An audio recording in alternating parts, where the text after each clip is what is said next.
For the owners of the numerous shops and cafes at the Port Arthur Historical Site in Tasmania, fine weather usually meant good crowds. And Sunday, April 28, 1996 was no exception. Once the site of Australia's most brutal penal settlements, Port Arthur has become the premier tourist attraction in Tasmania. At 1 p.m., over 500 visitors were at the site, enjoying the many attractions that the area had to offer. By 1:30 p.m., the pace at the Broad Arrow Cafe had slowed after the busy lunchtime period, but at least 60 people still remained, finishing meals or browsing through the gift shop. No one seems to recall seeing the young man with long blonde hair enter the cafe and order a meal. But they do remember his comment when he sat down on the front balcony area to eat his lunch. "There's a lot of wasps about today," he said to no one in particular, and began to eat his meal. A few minutes later, he made another remark about the lack of Japanese tourists. He made no further comments as he finished his meal and picked up his bags and went back into the cafe. Moving towards the back of the room, he lifted a long blue sports bag onto a vacant table and placed a video camera beside it. For several minutes, he stood staring at a group of diners at an adjoining table before turning his attention to an Asian couple that was sitting near him. Before anyone had realized what was happening, he unzipped the larger bag and produced an AR-15 semi-automatic rifle and shot the Asian man, Mo Yi-ing, in the neck, killing him instantly. Swinging the rifle from the hip, he pointed it towards Su Leng-chung, the man's companion, and shot her through the head. Turning his attention back to the first group, he lifted the rifle to his shoulder and fired a shot at Mick Sargent, grazing his scalp and knocking him to the floor. Before Mick could shout a warning, the gunman fired a fourth shot that hit Mick's girlfriend in the back of the head. In a matter of seconds, the young man had claimed 3 victims. The fusillade continued as the gunman selected new targets, the acrid smell of gun smoke hanging in the air as his helpless victims dodged for cover. One man at the front of the room who bravely stood to shout a belated warning died when a bullet tore through his neck. Husbands were killed as they tried to protect their wives and families, one man receiving massive head injuries when a bullet that had passed through a previous victim hit him. Some were killed instantly, but many others lay bleeding from their wounds. Walking towards the front entrance of the cafe, the gunman fired methodically, shooting left and right as the terrified crowd scrambled for cover. 15 seconds later, a total of 20 people lay dead, with 15 more wounded, many of them seriously. Leaving the Broad Arrow, the gunman walked out into the parking lot where over 100 people were milling about in confusion. Many, hearing the shots, had started walking in the general direction of the cafe in the mistaken belief that a reenactment was in progress. Others, who had been close enough to observe the carnage, ran for cover, screaming warnings to anyone they came in contact with. Seeing the crowd gathered in the car park, the gunman opened fire. Several tourists fell as the rest, finally aware of what was happening, screamed and ran. Walking towards the tour bus parked nearby, the gunman shot the driver and 3 passengers. As the latest fusillade echoed across the parking lot, several tourists who were waiting to board the bus crawled under it for safety, but the gunman saw them and calmly squatted down and shot them before walking back to his car, a yellow Volvo 244 GL sedan with a surfboard strapped to the roof. The gunman then drove 300 yards down the road to where a young woman and her 2 children were walking beside the road. Pulling to a stop, he fired 2 quick shots, killing the woman and the child she was carrying. When the older child ran away to take refuge behind a tree, the gunman followed her and killed her with 1 shot. Returning to his vehicle, the gunman then drove a further 200 yards towards the entrance gate where a gold-colored BMW was parked. 3 shots were fired in rapid succession, and the car's 3 male occupants lay dead. After dragging the bodies from the car, the gunman transferred his firearms into the BMW and drove away. A short distance up the road, he saw a couple sitting in a white Toyota and stopped beside them. The female driver froze as the man approached holding a gun and ordered her male companion to get out of the car. The man obeyed, pleading with the gunman not to shoot, but the gunman ignored him and instead ordered the man to climb into the open trunk of the BMW. The gunman then slammed the lid and returned to the front of the car and fired 2 shots through the driver's window, killing the young woman instantly. With the man still locked in the trunk, the gunman sped away towards a local guest house called the Seascape Cottage, where the final chapter of the deadly saga would eventually unfold. As he drove toward the entrance of the Seascape cottage, the gunman saw another vehicle approaching and opened fire. But his bullets missed their target. Turning his attention to the next vehicle, a four-wheel drive Jeep driven by a holidaying couple from Melbourne, the young man fired 2 shots, one of which tore into the bonnet, the other smashing the windscreen. A second volley of shots ripped through the side windows, shattering the occupants with glass and hitting the female driver in the forearm. Realizing the driver was hit, the male passenger leaned over and attempted to drive the vehicle to safety, but was unable to do so as the throttle cable had been severed by one of the bullets. Seconds later, a Ford sedan with 2 married couples on board drove towards the cottage and were hit by a hail of bullets that penetrated the windshield, wounding the driver. Bleeding profusely from his wounds, the driver of the Ford continued on to where the Jeep was parked and managed to rescue the occupants before speeding away to the Fox and Hounds, another guest house further down the road. Another vehicle, approaching along the Arthur Highway, saw the man standing on the road with a gun and rapidly changed direction. After the Ford drove away, the gunman walked back to the BMW and drove down the entrance road and parked in front of the cottage. He then removed his guns from the car before releasing the man from the trunk. After taking him inside the house and handcuffing him to a stair rail, the gunman returned to the BMW, poured petrol over it, and set it alight. Only minutes after the shooting began at Port Arthur, the first police were summoned to the scene.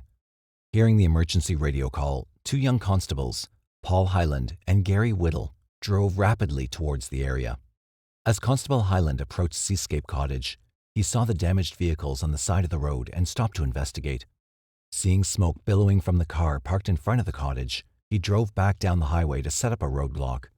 By this time, Constable Whittle had arrived, and he also parked his vehicle across the highway on the other side of the entrance to seal off the area. Soon after 2 other police arrived, the BMW exploded, sending them diving for cover. As they maneuvered their vehicles into safer positions, shots were fired in their direction from the cottage. The police held their positions until members of the Special Operations Group relieved them shortly after dark. As they took up flanking positions around the guest house, more shots were fired from within the cottage. The operation was further hampered by poor radio reception, making it almost impossible for the police to confirm each other's positions. As the hours ticked away, information about the gunman began to seep through. The lone gunman was believed to be Martin Bryant, a 28-year-old resident of Newtown, a suburb of Hobart. Bryant was described as being tall with long blonde hair and pale skin, almost albino in appearance, and a little slow. Another piece of information that filtered through caused greater concern. In addition to the AR-15 and FN semi-automatic rifles that Bryant was known to be carrying, he had access to several more firearms that belonged to David and Sally Martin, the owners of the Seascape cottage. Given the additional weapons, at least 3 hostages, and the lack of suitable cover around the cottage, a direct assault was ruled out and a specialist negotiation team was summoned.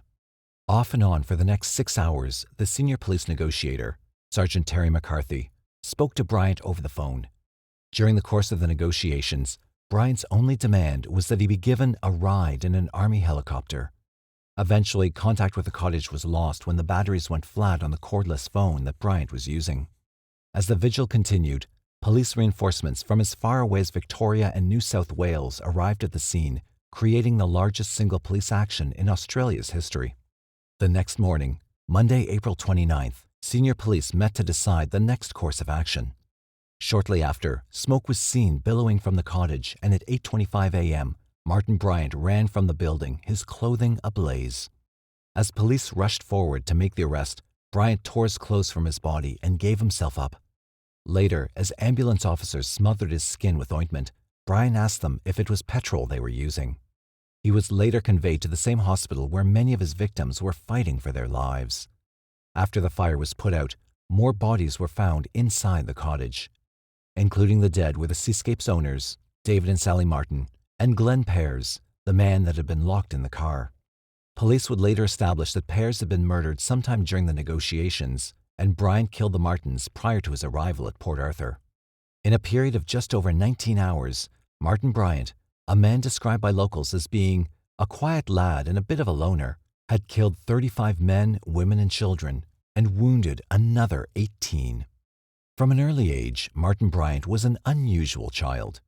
His mother, Carleen, often told family and friends that she was concerned about young Martin's temperament. His father, Maurice, would eventually take early retirement from his job as a dock worker to look after Martin. By the time he started school, his erratic behavior distanced him from the other children.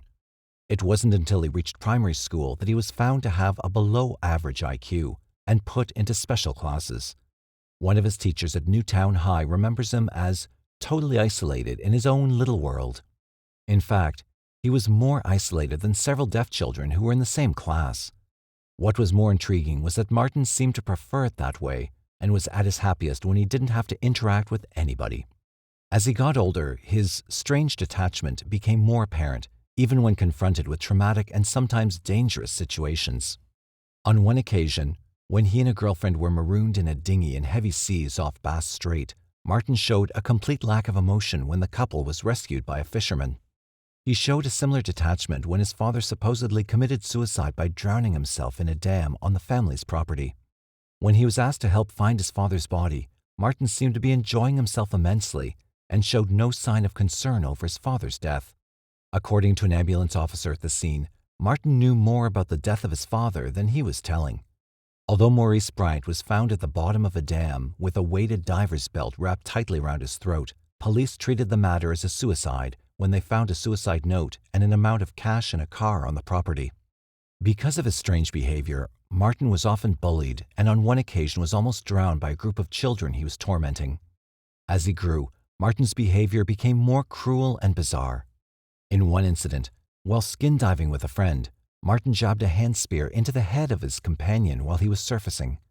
Neighbors describe how, as a child, Martin would constantly torment them by throwing rocks at their children, cutting down trees, untying boats from their moorings, and destroying fruit trees and vegetable gardens. After leaving school, Martin did not need to look for work as he qualified for a pension because his IQ was 20 to 30 points below average. Sometime later, however, he took a job that would change his life forever. Helen Harvey, the rich middle-aged eccentric heiress to the Tattersall lottery fortune, asked Martin to work for her as a handyman. From that time on, Martin formed a bond with Harvey that was seen by many as more than a working relationship. Harvey lavished attention on Martin and often took him on shopping expeditions, sometimes spending thousands of dollars on him at a time. She was known in the area for weaving strange tales about her life and for squandering large amounts of money needlessly. During one particular year, she purchased a new car every month but never drove any of them. Jewelry was also a passion, but she never wore any. Eventually, Martin moved into her mansion, which was around the corner from his parents' home. The house was a menagerie, with scores of dogs, cats, and birds living in and around the house. On one occasion, the living conditions in the home had become so squalid that the RSPCA Animal Welfare Association forced Harvey to clean up the property to comply with health regulations. After the job was completed, 7 dumpsters full of rubbish were taken from inside the house alone. Later, when the bins were emptied, apart from rubbish, they were found to contain several television sets in working order, cash, and other valuables. Eventually, Bryant and Harvey moved to the country. After moving to the small rural town of Copping, Martin's behavior became increasingly erratic.